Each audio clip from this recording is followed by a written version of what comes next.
Please, for the love of God, bro, stop drawing your pec muscles like two Sargento mild cheddar cheese cubes stacked next to each other, bro. Stop doing that. So if you've been having trouble drawing pec muscles, I want you to know I can fix that. Now, your pecs are chest muscles, but that doesn't mean that they float on the rib cage and look the same regardless of how your body is moving. A more helpful way of thinking about chest muscles, if you want to draw them correctly, is that your pecs are one of the largest muscle groups that connect your arm to your rib cage. Your pecs are actually attached to your upper arm, right underneath your deltoid, which is that bulbous shoulder muscle that you see. Now, the structure of the pecs is a little wonky, so you're definitely going to need a lot of practice to get this right. But to put it simply, just know that there are three main sections of the pectoralis major that twist as they connect to the arm.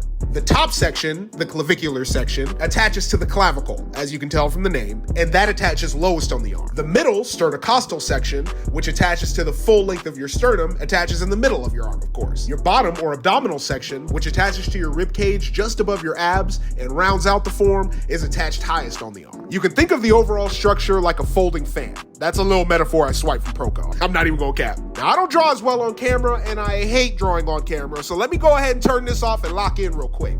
Observe how the striations of the pecs radiate from the spots they connect to on the arm. You cannot just draw random lines across the chest and think that you're cooking. What a mess. I asked for mid-rare, but it's raw. Note that when you raise your arm, your pecs will stretch as well because they're connected to your arm. So if one arm is raised and the other is at the side, those pecs should not look the same.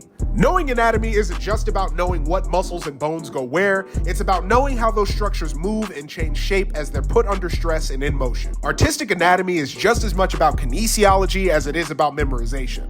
So make sure you're not just copying flat poses from your books in your figure studies. Real anatomical knowledge is being able to draw the body in every pose. So make sure you're studying up. Watch this video over and over and over again. Share it with your friends. But next time you draw pecs, fam,